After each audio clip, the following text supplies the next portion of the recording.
Присутни, почитувани медиуми, министер.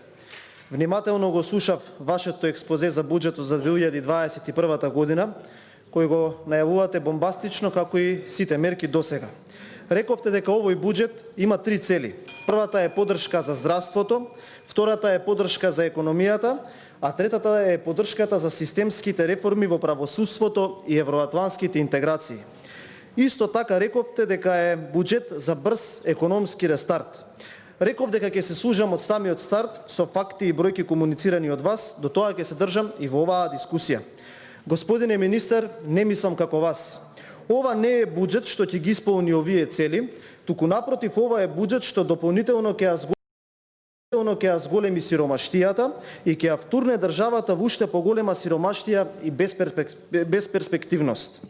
Неразвоен и креиран без концепт, нема јасна визија и е поставен на постулати кои се неодржливи.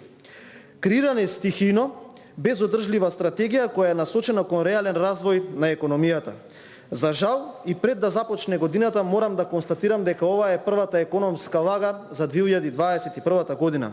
Ке се обидам да ви аргументирам дел по дел.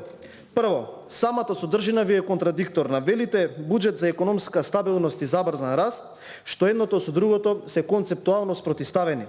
Имено стабилноста и растот не се исти. Растот по суштина значи нестабилност. Оваа година ќе го имаме најголемиот планиран буџет во историјата на Република Македонија од 4,2 милијарди евра. Целиот буџет ви е поставен врз очекуваното, оптимистичко очекување на стивнувањето на пандемијата во првите 3 месеци од 2021 година, што треба да донесе економско закрепнување и раст на бруто домашниот производ. Проектираниот дефицит ви е 4,9%, а проектираната стапка на раст е 4,1%, што е апсолутно невозможно, особено не во ваква посткризна година. И тоа значи дека буџетскиот дефицит ќе ви биде поголем од растот на економијата и дека нема да има финансиска консолидација на економијата, туку и во 2021 година ќе имаме зголемување на јавниот долг на државата, нешто што го најави и вице-премиерот за економски прашања Фатмир Битики, кога ноншалантно изјави дека долгот не е проблем да достигне ни 70% од бруто домашниот производ. Господине министер, таа фарса дека растот ќе изнесува 4,1% нема да ви се оствари и е невозможен поради два фактори. Првиот фактор е дефлацијата. Луѓето трошат во согласност со очекуваниот просечен долгорочен приход, односно ќе трошат онолку колку што заработуваат сега и онолку колку што ќе заработуваат во догледно време. Кризата погоди многу луѓе кои согласно овие текови ќе им треба доста време да се вратат на нормалната потрошувачка, која што сите се согласуваме нема да се случи преку ноќ. Дури и да се случи преку ноќ, ќе им треба доста време на овие луѓе да се вратат на нормалните навики за сопствената потрошувачка. Јавниот долг. Наредната година ќе имаме бруто долг од 1,5 милијарди евра, а нето долг кој што е продуциран, тоест предвиден, ќе биде 567 милиони евра. Не создадовте продуктивни трошења, населението нема пари да троши, приватниот сектор е доволно погоден за да не инвестира, владата поради намалениот фискален простор и неспособноста не може да инвестира доволно во капиталните инвестиции и тогаш логично се поставува прашањето од каде овој раст. Концепиравте условно кажано затегнат буџет кој во никакво предвидено трошење ќе биде половина милијарди евра во минус, а секогаш има дополнителни непредвидени трошења како што е пандемијата или не дај Боже некоја природна непогода. Па така јас сум сигурен дека оваа година ние ќе ја завршиме повторно со дефицит на 900 милиони евра, а веќе на недонесен буџет ние разговараме за ребаланс и веќе од оваа ситуација и од ова време е најавен ребалансот на буџетот и со тоа се лицитира. Приходите во буџетот во износ од 3,5 милијарди евра се посебна нереална и недостижна приказна. За приходите реагираат и економските и стопанските комори во Република Македонија. Едноставно овие проекции се нереални во време кога во земјава се соочува со тешки економски последици од пандемијата. Многу од очекуваните приходи не може да се испорачаат и да се спроведат во пракса. Нереални ви се очекувањата за обезбедување приходи од 3,5 милијарди евра во ситуација на незавршена пандемија, намален извоз на стоки и услуги, економската активност е забавена намалена е потрошувачката, а владее без парица во народот. Па така очекувате да соберете над 1,8 милиарди евра, тоест пари од даноци или 64% од вкупните приходи планирате да ги соберете од даноци, што значи дека тука ќе се изврши невидена репресија врз даносните обврзници, нешто што слично сега се случува со казните на граѓаните. Се казнува на секој чекор само заради тоа што буџетот е празен, а истово ќе го правите наредната година. Кажав, не зборувам паушално, туку се служам директно со цифрите кои што се дадени од ваша страна. Покрај тоа што ќе се казнува и така ќе се собира данокот, ќе се зголемува данокот. До година за 3 пати ќе се зголеми данокот на имот. За сите оние што поседуваат недвижности, како втор стан, куќа, што не се живее во нив, неиздаден деловен простор или викендичка. Замислете, владата во наредната година планира да собере 236 милиони евра повеќе даноци од оваа година. Приходот од казни се очекува да се зголеми за 8,1%. Сте вметнали и приход од потенцијална продажба на државни фирми и државно земјоделско земјиште. Основно правило е дека во криза не се оттуѓуваат имоти на државата заради тоа што не може да постигнат цена. Односно во услови на криза цената е намалена и вие кога продавате не можете да акумулирате доволен број на средства доколку ги продавате капацитетите кога не е криза. А втората теза е дека не можете да планирате приход од нешто што не знаете дали ќе се случи. Вие планирате приход, а не знаете дали ќе ги продадете и која цена ќе прибавите од нив, а сте го испланирале приходот во буџетот. Само со овој аргумент ви се руши целата проекција за вашите приходи.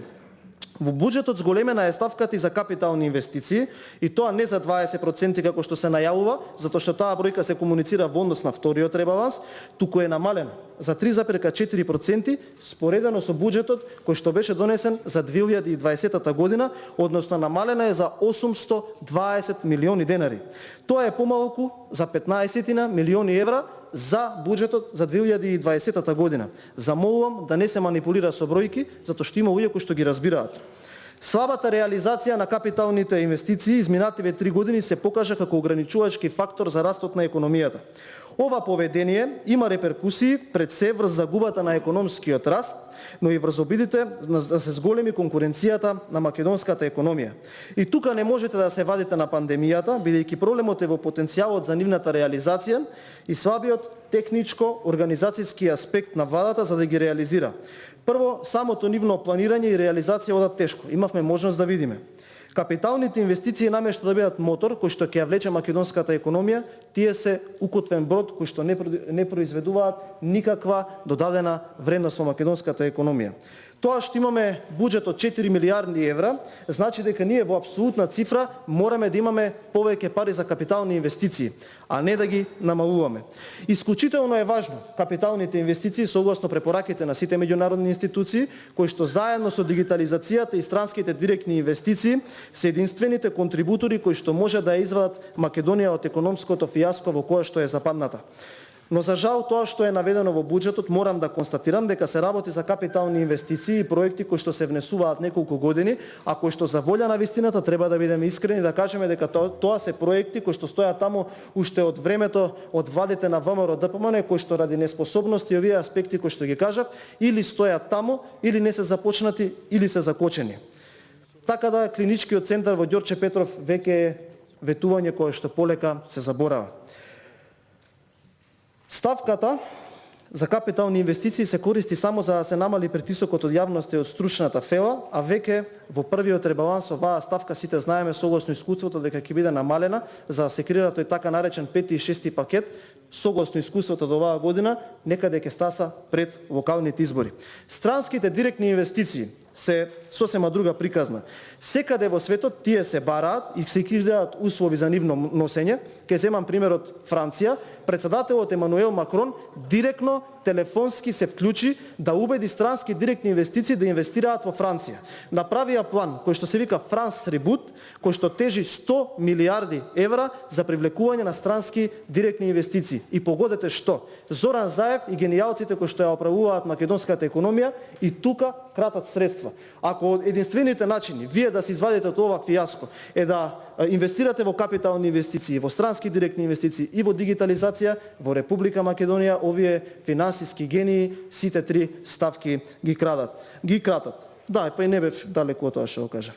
Само во последниот месец се раскинаа 2 договори со странски инвестиции. И тука повторно ќе кажам, има луѓе што разбираат и не се заради тоа што не си ги извршиле обврските. Велите економски брз старт. Ајде да видиме што вика буџетот за брзиот економски рестарт. Ставката во програмата Д за економски развој се намалува за цели 17,41%.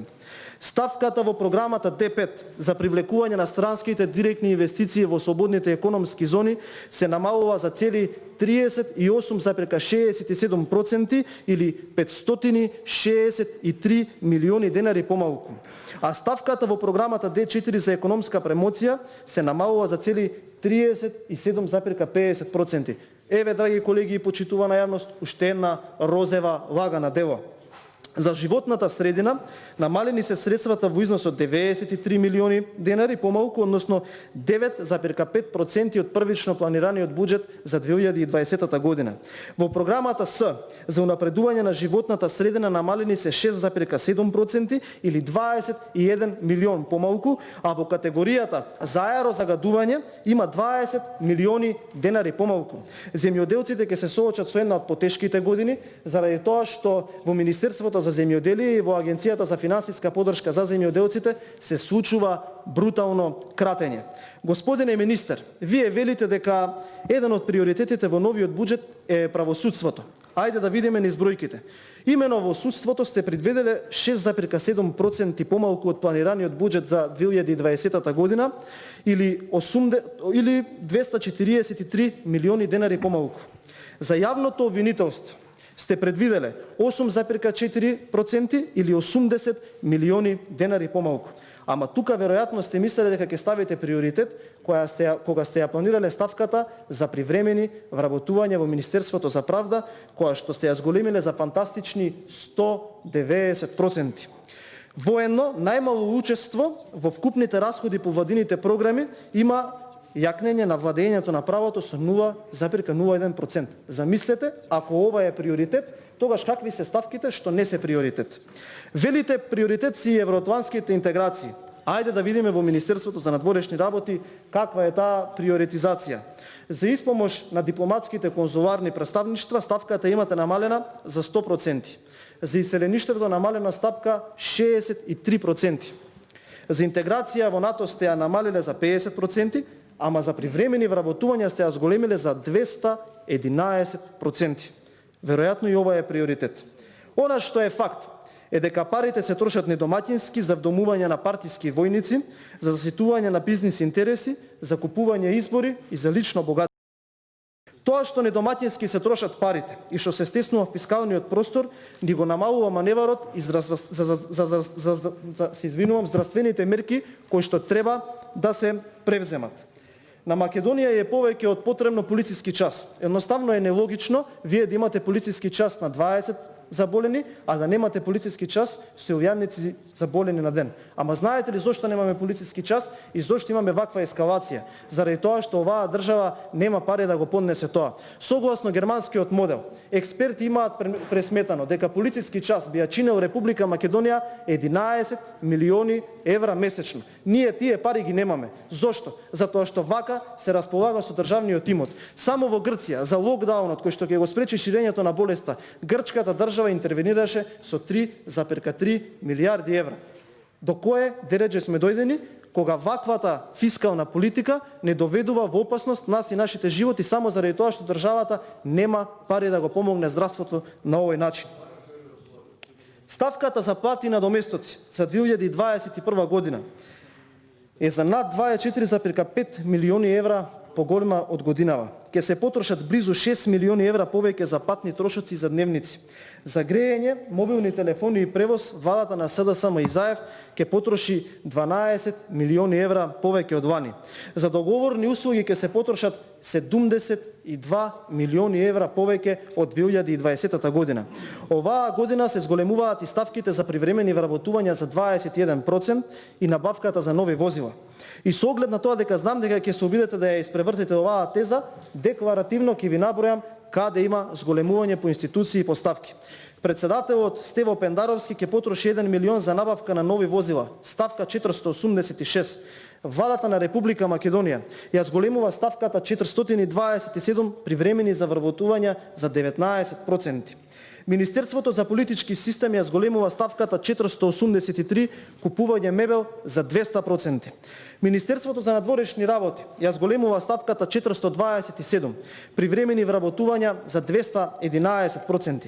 Министерството за финансии ја зголемува ставката 427 привремени вработувања за 34%. И тука мора да ви честитам, сте биле скромен во однос на другите институции кои што ги прочитав. 34% во оваа криза споредено со другите институции е навистина скромно. Министерството за економија ги зголемува ставките 427 привремени за вработување за 1,5 милиони денари и 486 купување возила за 1,8 денари. Министерството за транспорт и врски, внимавајте, ја зголемува ставката 427 привремени вработувања за рекордни 1.860%. Повторувам, 1.860% е зголемена ставката за привремени вработувања во Министерството за транспорт и врски. Дирекцијата за технолошко-индустријски развојни зони ја зголемува ставката 486, купување на возила за 50%, УЈП за 66%, Министерството за труд и социјална политика ја зголемува ставката 483 за купување на мебел за 148%, ставката 486 за купување возила за 158%, нема да има лаптоп за учениците и IT помагала за учениците, ама затоа ќе има зголемување на ставката 483 купување на мебел во Министерството за информатичко општество, внимавајте, за цели 240%.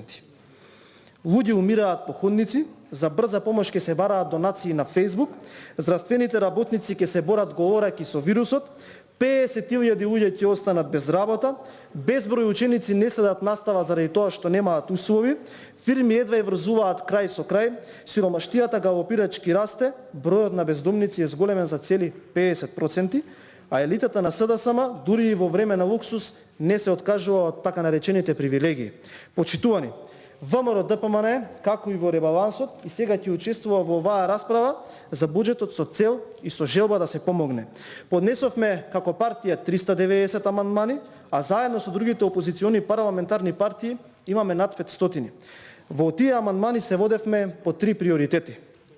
Првиот е заштита на здравјето на граѓаните.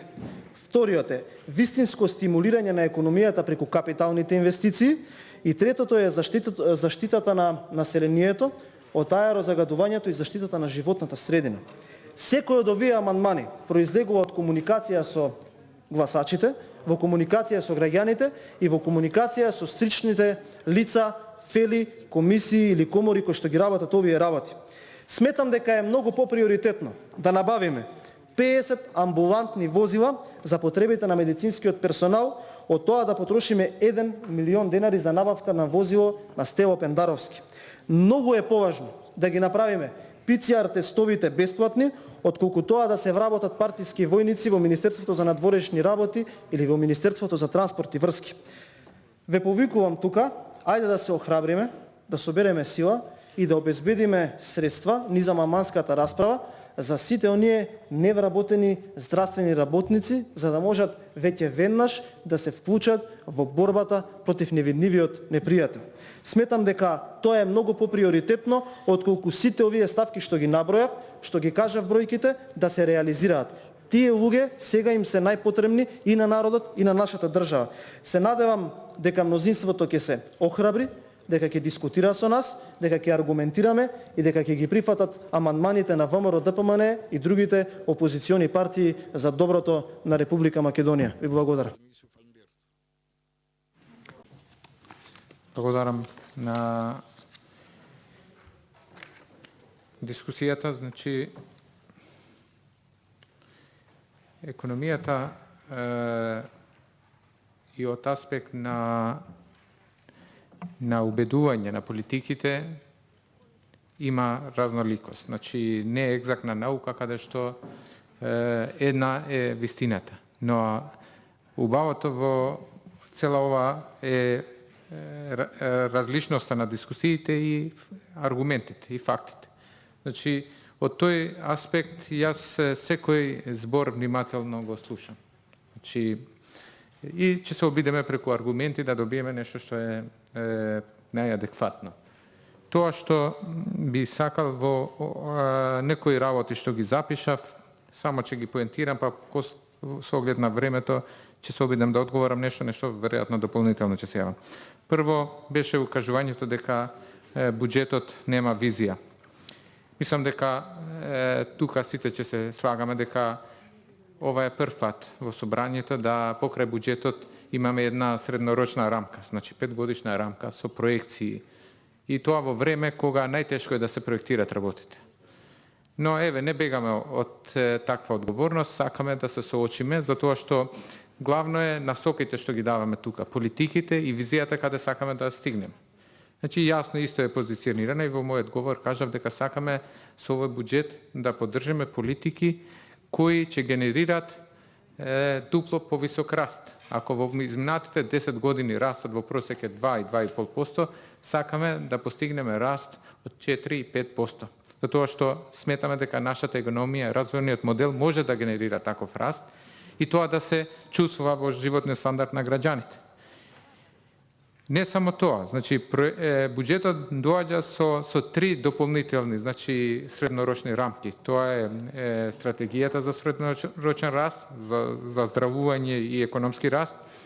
И не случајно во самата реченица, самиот наслов стои економско заздравување, економски раст и забрзан раст. Значи, после заздравувањето ќе следи раст.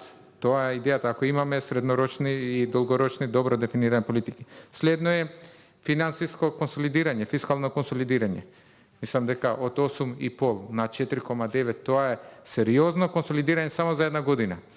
Меѓутоа, ние знаеме дека не можеме да направиме финансиска консолидација и нереално да кажеме дека 21 кога се уште не знаеме колку ќе трае ковид, дека ќе се сведеме на 3%. Нереално е да кажеме така. Затоа даваме среднорочна рамка каде што дефицитот ќе биде за 5 години дури испод нивото на 3%. И третото е план за јавни финанси, јавни инвестиции. Значи, исто така, 5 годишна рамка, каде што најавуваме дека овој раст ќе се поддржи и со инвестиции во инфраструктурата и други значајни инфраструктурни проекти. Значи, тоа е во првиот дел. И во однос на бруто домашниот производ и во однос на буџетскиот дефицит, мислам, се содржува во ова. Растот во наредните 5 години се предвидува да се зголеми, да има тренд на зголемување, започнувајќи од 4,1%, и тоа е раст што не се разликува од тоа што се предвидува во другите земји. Тоа што во Европска Унија се предвидува раст и тоа што на глобално ниво се предвидува раст. Значи, не сме поразлични од другите. И дури не е толку амбициозен. Ако гледате во самите проекции од октомври на ММФ, се предвидува повисок раст од 4,1, што ние го презентираме тука. Меѓутоа, сакаме да сме пореални и поконзервативни во ова. Ќе напоменам дека исто така постојат ризици на ова базично сценарио. И тоа не зависи од нас, не зависи од економијата. Тоа на глобално ниво зависи како ќе се развие пандемијата.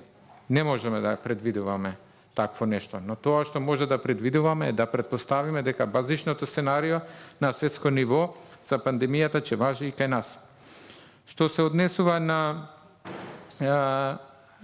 приходите и на расходна страна, во делот на расходната страна, значи во делот на приходната страна ќе спомнам дека подобра наплата не значи репресија, значи дека ние треба да сите да ја подигнеме свеста дека за да се финансираат сите овие работи за кои зборуваме, здравството, растот и други работи што се спомнати кои владење направи други, мора да дадеме преку даноци да го финансираме тоа. Значи и тоа сметам дека така и ќе се свати и така ќе функционираме ова со стопанските комори. Значи овие најави се координирани со стопанските комори. Следно во однос на капиталните инвестиции. Тука предвидуваме не само раз во однос на ребалансот вториот. Ние се уште сме во период на криза. Не може да се споредиме со буџет од 2020 јануари, кога апсолутно никој не знаеше дека ќе имаме пандемија. Тоа што се предвидува во закон, го ставаме во закон, јас го образложив. Значи, ставаме нов механизам, каде што ќе се следи реализацијата на капиталните инвестиции со цел да можеме да предизвикаме или да потенцираме побрза и подобра реализација. Меѓутоа, не само тоа, во соработка со Светска банка, проект и Европска унија, значи во целиот реформски проект за јавни финансии, за капиталните инвестиции се предвидува нова единица, оделение во Министерство за финансии за следење на проектите, инвестицијските проекти и воведување на така наречени key smart индикатори, каде што ќе се измери квалитетот, не само квантитетот што го даваме во буџет, туку и квалитетот колку ќе влијае врз растот. Посебна координација ќе има и на ниво на влада, како посебна единица во делот на поддршка на реализацијата на проектите, каде што треба координација и каде може да заглават. Меѓутоа, и Националниот инвестицијски комитет со Европска унија што го правиме се издигнува нивото на координација од страна на премиер на влада, со цел да можеме да ги реализираме сите овие работи. Како ќе се реализира раст од 4,1 и 4,9 буџетски дефицит, дали е тоа неконзистентно или конзистентно? Во делот на политиките, конзистентноста постои апсолутно во ова што го презентираме. И мило ми е дека ова представување на буџетот предизвикува ваква дискусија. И тоа е важно, да ги браниме позициите, аргументите, а сме докажали со ребалансот, прифаќаме и амандмани кои ќе значат подобрување во однос на постигнување на целите, без разлика на тоа дали ќе се постигне одреден политички поен од една или друга политичка опција. Меѓутоа, важно е ние целите што сме ги поставиле и да успееме да ги реализираме. Значи, доколку ние постигнеме раст покрај инвестициите и финансирањето на буџетот преку јавен долг, исто така планираме и презентираме начин на финансирање преку мобилизирање на приватниот капитал. Не е само делот на продажба на државен капитал. Ние сите зборуваме дека непрофитабилните државни компании, што веќе се спомнати, тие секоја година значат дополнителни пари од даноците за нивното функционирање. Тоа дополнителен товар за буџетот, помалку пари за развој, помалку пари за здравство, помалку пари за образование и така натаму. Затоа тука се спомнува делот на доброто менаџирање. Второ, од делот на другите аспекти, значи јавното приватно партнерство и други модели на финансирање и мобилизирање на капитал преку инвестицијски фондови или гарантната шема. Значи, не само инвестиции во инфраструктурата, тука и поддршка на приватниот сектор, нови начини на финансирање и подобрување на пристапот на финансирање на приватниот сектор. Така беше планот на Вархеј за Западен Балкан, 9 милиарди за 7 години и дополнително 20 милиарди приватен капитал.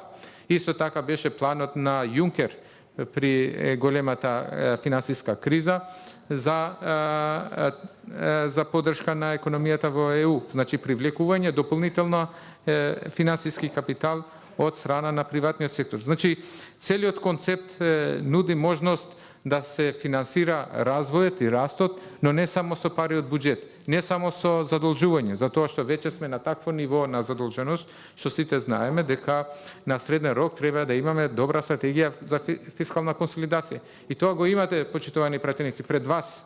Ние може да дискутираме за тоа дали е тоа најдобрата варијанта или не, но има добра слика во првата страна во тие првите страници на буџетот, како растот од пат што имаме ќе се придвижи нагоре до 5 и над 5%, како дефицитот од 8,9 се намалува на 4,9, па стигнува до ниво од 2%, зборувам за 2025.